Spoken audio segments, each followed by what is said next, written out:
The Big 12 should not let the SEC and the Big 10 get away with what it's trying to get away with in this expanded college football playoff. What's up? I'm Pete Mundo. Heartland College Sports is where you find us covering the Big 12 Conference. We appreciate you being here and joining us as always as a part of the show. If you are new, subscribe on YouTube, hit that thumbs up right below the video and on the podcast. Leave that 5-star rating and review.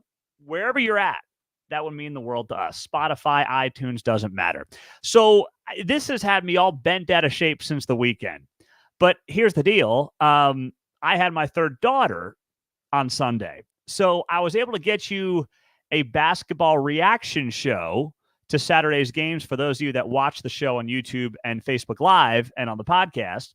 But I have not been able to get to this football stuff that we like to do as well throughout the week. So here I am, ready to just let it rip on the overrated Big Ten and the arrogant SEC. And that's what I would call each of those conferences as we get this conversation started. The SEC is not overrated. The SEC is the best college football conference in the country. However, the thought of the SEC and the Big Ten getting potentially 2 automatic buys in a theoretical 14-team college football playoff is absolutely ludicrous. So right now, if you don't know where we're at, we're expanding to a 12-team college football playoff in 2024, right? We all know that by now. Makes sense. You're going to have the top 5 conference champions who will get to the playoff, and then you're going to have 7 at-large teams. That's cool. 7 teams basically picked by the same committee that has picked, the 4-team playoff for the better part of a decade now. So we get it. We're all on the same page. We all understand it. Well, now there's been these rumblings that have come out that have suggested the playoff committee is considering going to 14 teams. However, one of the catches is that there will be a bye, and, well, theoretically, the SEC and the Big Ten want this. They are pushing their respective conference champions to have exclusive rights to 2 first-round buys. So once again, what they want to do is stack the deck in favor of the SEC and the Big Ten, just like they've been doing for the better part of a generation. That's what the SEC and the Big Ten want to do. They want to stack this thing in their favor. They want to set it up so that they have all the odds in their favor. So that way they have a likelihood of getting more teams to a semifinal, to a championship game, and then they can say, look at us. Look at us. We're the SEC. We're the Big Ten. We're the best conference in the country, and it's not even close. Well, if you've stacked the odds in your favor, no kidding. To make an NFL analogy here, this would be like the Kansas City Chiefs saying every single year, because, well, everyone knows we're the best team, we should get an automatic bye in the NFL playoffs. Because the AFC West is good, and, well, we just think we should. And by the way, the AFC West is not good. I live in Kansas City. AFC West stinks. See what happened with Russell Wilson this week? They're going to be in the dumpster in Denver. The Raiders can't get out of their own way, and the Chargers are always going to charger. I don't care if they have Jim Harbaugh or not, right? But you don't give the Chiefs a bye just because you think they're really good, and you think, let's say in this case, the AFC West hypothetically is a really good division. You don't just do that. That would be wrong. That would be dumb. And that's effectively what's going on here. It's conferences lobbying for their blue bloods, for their best teams to get buys because, well, we think and we perceive the conference to be really good. Therefore, they must be deserving of the buys. And that's just not true because in any given year, that changes. In any given year, you look at this and you say to yourself, okay, well, 2 years ago, TCU and Michigan met in the college football playoff. Michigan won the Big Ten. TCU technically did not win the Big 12. K-State beat them in the championship game, right? So TCU then goes on to beat Michigan, goes to the national title game. Are you telling me that in that year, Michigan gets an automatic bye in a college football playoff because they won the Big Ten, even though they proved in their first college football playoff game that year that they were not better than the Big 12 runner-up in TCU. Do you see how ridiculous this is? I don't deny the SEC is the best college football conference in the country. I will wholly admit that it is. But what I'm not going to do is sit here and tell you that every single year it's a guarantee that the SEC champion and the Big Ten champion are the two teams who are worthy of theoretical buys in a 14-team college football playoff. That's ridiculous. What this is these two conferences trying to bully their way around. And Brett Yormark, the Big 12 commissioner, shouldn't stand for it. Neither should the ACC commissioner, and neither should anybody else who wants to join on board. I'm not sure there's much power elsewhere, but at some point you got to put your foot down and say, guys, we want to work with you. We are willing to give you the benefit of the doubt in some way, but we are not going to let you run roughshod over us. As the system's already set up in the 12-team playoff, the 5+7 12-team playoff, you and I both know that there are going to be far more SEC and Big Ten teams who get picked for the at-large spots than there are Big 12.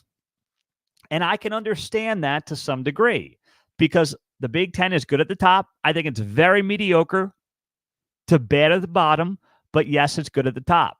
And the SEC is stacked. I will admit the SEC is stacked. But if you're going to incorporate buys into this thing, then incorporate buys to who you perceive to be in that year the best teams.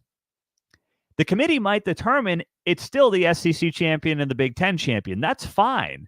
But I'd rather the committee do that, and I'm no fan of the committee, but I'd rather the committee do that, determining who the buys would be, rather than have it just automatically every year go to the SEC champion and the Big Ten champion. Because what happens, all right, in this theoretical world, what happens if there's an upset in the Big Ten championship game? Let's theoretically go through this, all right? Let's say 9-3 Nebraska beats 12-0 Ohio State in the Big Ten championship game. You're going to give a 3-loss Nebraska team an automatic bye over, say, 1-loss Big 12 champion because they pull off an upset of the ages in the Big Ten championship game? Why is that fair? Is anyone in that situation going to make the case that a 9-3 Nebraska team that has, let's say, a loss to Minnesota on its schedule, you're going to tell me that that team is worthy of a bye in this theoretical 14 playoff? That is absurd. And anybody who has any character, anybody who has any legitimacy, anybody who has any juice in that college football playoff committee room has to put an end to it and has to do it now. That will continue to ruin the sport, and it will only stack the deck in favor of the SEC and the Big Ten, of which is already being done, by the way. That system is already in place to stack the deck in favor of the SEC and the Big Ten. This would only make it worse. And anyone who's a run-of-the-mill college football fan, anybody who is more than run-of-the-mill, if you're here, you're more than run-of-the-mill. You're probably a diehard if you're joining us talking college football in early March. This can't stand. The sport that we love, the greatest sport in all of American sports, will only continue to get watered down and will only continue to be stacked in favor of two conferences, the SEC and the Big Ten. And that is just something that, as a fan and as someone who covers the sport, I'm not going to stand for. And there's a lot of talking heads at the national level who are afraid to say what I'm saying right now. They are. They don't want to say it. They got to protect their guys. They got to protect their coaches. They got to protect their conferences. Because here's the little secret. As the SEC and the Big Ten continue to try to break off and basically become their own entity, where do you think the national writers want to go? Where do you think your favorite college football writer with The Athletic, with ESPN, with Sports Illustrated, never mind, they're defunct. You get the point. Where do you think they're going to go to? Who do you think they're going to protect? They're going to protect the SEC, and they're going to protect the Big Ten. And we're not. This website began 10 years ago with me and a laptop because I was sick of college football media doing everything to protect the SEC and the Big Ten. Hell, the SEC still plays 8 conference games with a, meatball FCS game in mid-November. It's a joke. And still, all these years later, nobody says a peep about it. And now we're considering a format that automatically gives buys based on conference affiliation. That is ridiculous. I'm Pete Mundo on Heartland College Sports. Thank you for being here. If you are just joining us on YouTube, on Facebook, hit that thumbs up right below this video. It helps us more than you realize. Drop us a comment. We're here for you throughout the show as well. And if you're on the podcast, leave that 5-star rating and review. We always appreciate you joining us for a few minutes. Scott writes on Facebook Live, I agree with you, Pete, but I think the committee and the national sports media plays into it. Absolutely. That's a big part of my conversation here. They play way too big a role. The media feeds the beast. The AP poll feeds the beast, which is done by the media.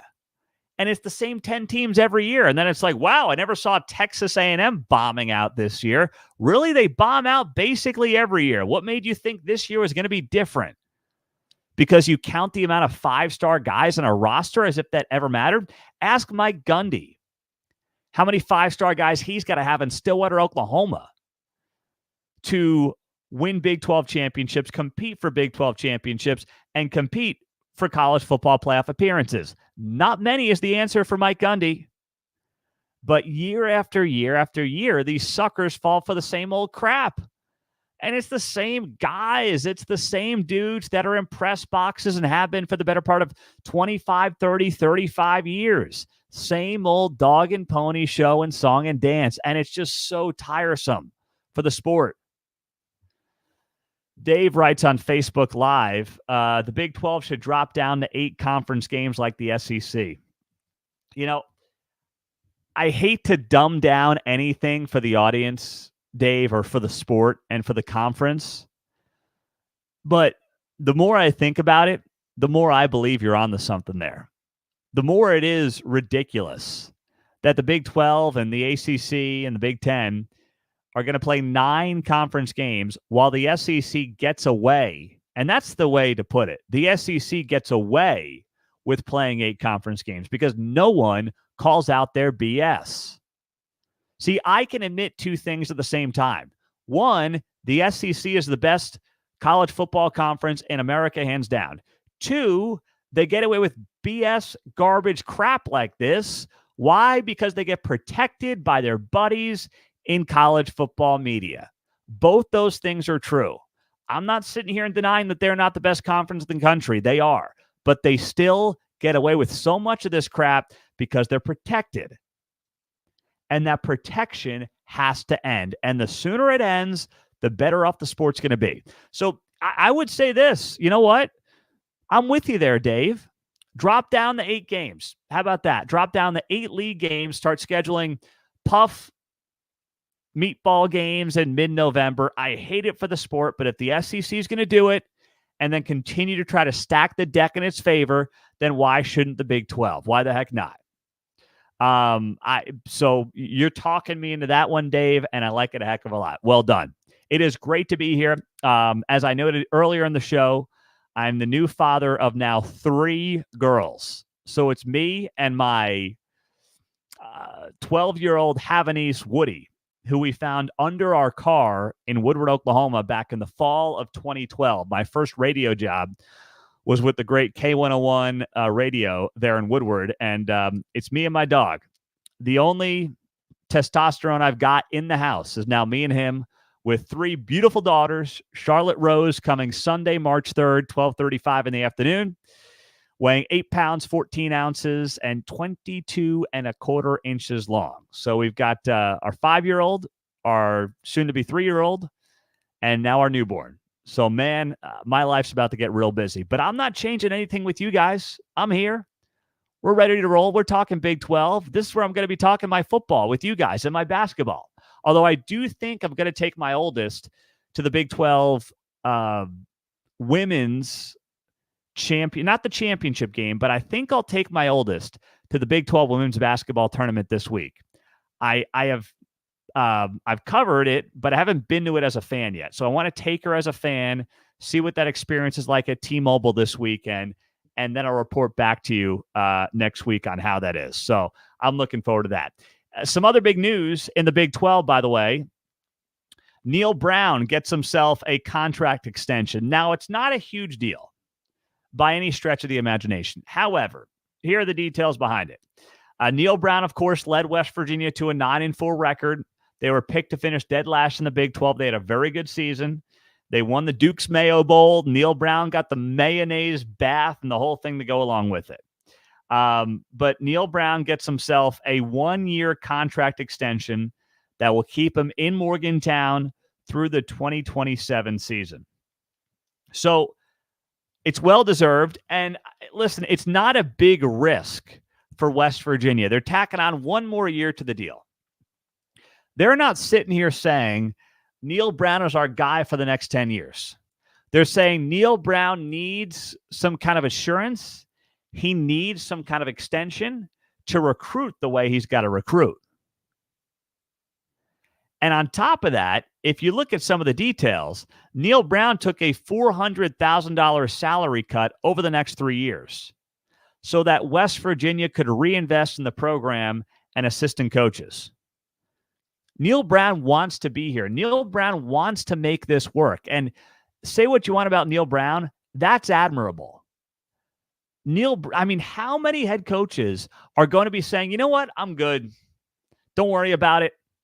I don't need anything. I don't need any more money. I'll actually take a pay cut to be here. Tell me how many coaches in college football today are doing that. There's not many of them. And Neil Brown is with this $400,000 pay cut with a 1-year contract extension. That's a guy who, after a 9-4 season and has a little bit of leverage, is staying true to who he is staying loyal to the program in West Virginia, and is wanting to prove that he's a guy that can get this team and get this program back to where it was, in the glory days of Pat White, let's say, right? You want to go back that far to the Big East days? Let's do it. Neil Brown wants to prove he can be that guy. And good for him. You can't help but admire that, no matter how critical you've been of him over the last bunch of years, before last year's 9-4 campaign. That is something you don't see a lot today in coaching. It's admirable. He knows that he needs resources for NIL. He knows he needs resources for recruiting, and he knows he needs it for the assistant coaches. And he is literally putting his money where his mouth is there. So kudos to Neil Brown. Good on him for doing the right thing. Now, do I think he's here in 5 years? If you put a gun to my head, I would say Neil Brown is not in Morgantown in 5 years. Not because he can't have the 9-4 season once in a while like he did last year, but the Big 12, the difference, here's the thing about the Big 12, and I think it's going to be like this for the next half a decade. The Big 12 is in a position where the team that finishes second or third in the conference in any given year may not be all that different or significantly better than the team that finishes 9th or 10th. Part of that's going to be the way the ball bounces. Part of that is going to be the scheduled draw that you get, right? There's all these factors because the Big 12 is going to have 16 teams. So it's not just going to be a true round robin. Your schedule breaks are going to matter. So I don't think the gap between 2nd, 3rd, 9th, and 10th is going to be that great. And if Neil Brown has a couple of tough years, listen, the 9-4 season is great, but there still are, in many people's eyes, a lot of questions as to what the future exactly holds there in Morgantown. So I think his leash is still fairly tight, but at the same time, he did deserve this extension. It's one of those things that I give him credit for also taking the pay cut and doing what he knows he needs to do to try to make this thing work. Because in the end, here's where Neil Brown is smart. In the end, he's going to make a lot more money than just that $400,000 pay cut is if he stays, if he succeeds, and if he has major success. He will then get big-time raises.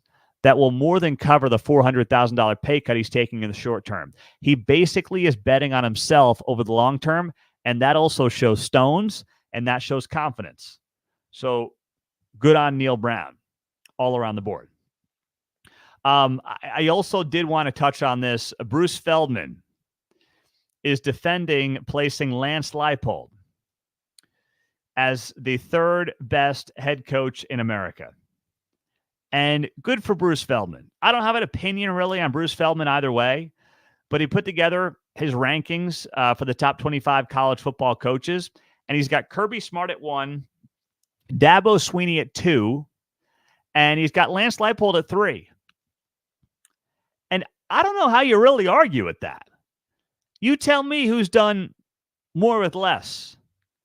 Ryan Day at Ohio State, who comes in at number 5, or Lance Leipold at Kansas, who is number 3.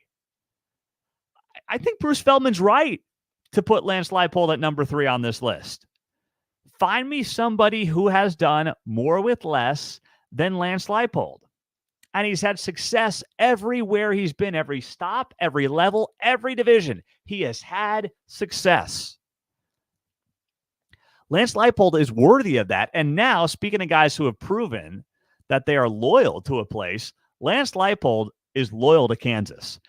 Kansas, listen, sometimes it's better to be lucky than good. And Kansas got a little lucky. Now, Travis Goff is the AD, and he had to go hire Lance Leipold, and good on him for that. However, if the whole fiasco with Les Miles going back to LSU doesn't go down the way it did, does Les Miles get one more year? Does then the door potentially not open up for Lance Leipold to come to Kansas because he might go somewhere else? Or maybe Kansas is not interested in Lance Leipold anymore, whatever it might be. They got a little lucky with the timing with Les Miles. They got Les out of there, who was going nowhere fast, and then they end up picking up Lance Leipold. And what a journey it's been. And by the way, the other Big 12 coaches on here, just so you know who else was on the list. Big 12 coaches, Kyle Whittingham is 8. Very fair. What he's done at Utah is very impressive over a long period of time. Chris Kleiman at 12. So how about that? 2 of the top college football coaches in America, right in the state of Kansas. That's pretty damn impressive. And who else do we have on this list? Mike Gundy comes in at number 20. Also well-deserved. So there you go.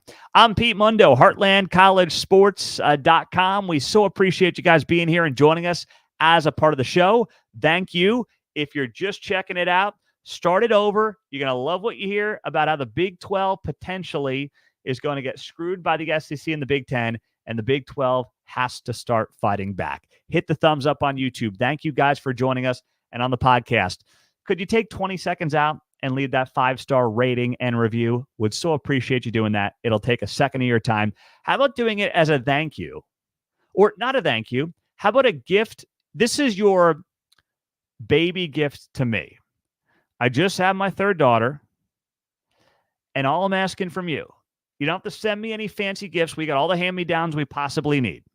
Could you subscribe to the YouTube channel if you're watching us that way, or leave a 5-star rating and review on the podcast? That's all I'm asking for. She's 3 days old, Charlotte Rose. Could you help out Charlotte? That's all I'm asking for, is the gift to Charlotte. We love you guys. Go Big 12. Big 12 tournament's coming up. We're going to have a lot of coverage on that in the days ahead. Thank you, guys. We'll talk to you soon. Take care.